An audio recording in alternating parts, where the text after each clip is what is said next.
Viewers, the latest news about Ethiopia, Amhara, and Tigray region is that viewers reports are being received from several sources regarding the ongoing war on Eritrea and Tigray border that I will share with you in this video. Viewers, if you remember, in previous video I had informed you that heavy war is going on between Eritrean Defense Force and Tigray Defense Force on Eritrea-Tigray border, especially on Rama front. Now, reports of the ongoing war on the Rama front are being received that Tigray Defense Force has defeated the Eritrean Defense Force in Rama and its surrounding areas and has completely destroyed the Eritrean soldiers in the surrounding areas of Rama. In addition, reports are being received that Tigray Defense Force soldiers are now moving towards the border of Eritrea and Tigray. So far, no reports have been received from the Tigray Defense Force Central Command regarding the ongoing fighting on the Rama front, but there have been reports from several Tigray sources that Tigray Defense Force has defeated Eritrean Defense Force on the Rama front, and now Tigray Defense Force soldiers are heading towards Eritrea Tigray border. Because we will keep reaching out to you as soon as a report is received from Tigray Defense Force Central Command regarding this. On the other hand, Oromo Liberation Army has claimed that Oromo Liberation Army has started a major operation against the Ethiopian army in the Oromia region and has completely destroyed the Ethiopian army in many areas. Because the Oromo Liberation Army side has been claiming that during the war, the Oromo Liberation Army soldiers have captured several Ethiopian National Defense Force soldiers and has also gained control over many vehicles and heavy weapons of the Ethiopian army. Viewers, several pictures have also been shared from Oromo Liberation Army in which captured soldiers of the Ethiopian army can be seen and many Ethiopian army vehicles and heavy weapons can also be seen. And these pictures you can see on your screen. Viewers, on the other hand,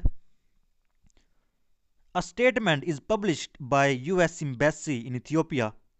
According to the statement, the government of Ethiopia implemented a state of emergency on 2 November, reflecting security concerns.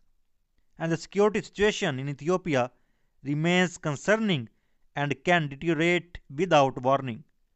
And the US Embassy urged US citizens in Ethiopia to depart using commercially available options.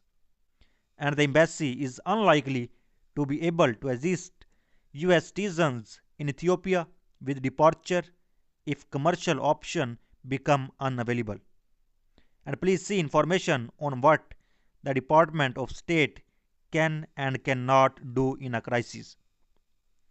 And US citizens wishing to depart Ethiopia may avail themselves of commercial flight from Bole International Airport.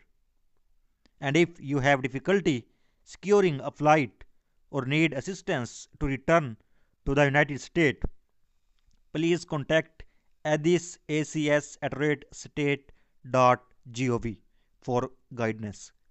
And the embassy remains open and able to process US passports and consular reports of birth abroad and can also provide repatriation loans for US citizens who cannot afford to purchase a commercial ticket to the United States. And US citizens delaying departure because of a non-US citizen's minor child, parent of a US citizen's minor child, or suppose should contact us, the Department of State has no higher priority than the safety and security of US citizens overseas. And US citizens still is country should enroll in the smart traveler enrollment program to receive security updates and to ensure you can be located in an emergency.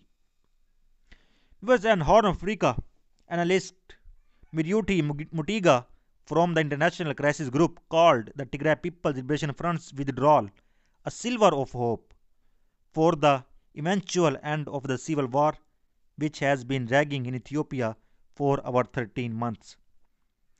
Because of the deep mistrust between the warring parties, the obstacles to a sustained peace are formidable, Mutiga told DW in an interview from Nairobi, where he is based. And in addition, both Abe and the Tigray People Liberation Front enjoy support bases which are very inflamed and extremely nationalistic, Mutiga said. And Abe will also have to tread carefully to avoid upsetting his closest allies, the Amhara, Ethiopia's second largest ethnic group, and the Tigray region and the Amhara region, which borders Tigray to the south, have been embroiled for decades in a dispute over land. And during the civil war, Amhara forces took control of several areas of this disputed territory in western Tigray. Because of this, the Amhara may see any attempt to negotiate a ceasefire as a betrayal by a base government.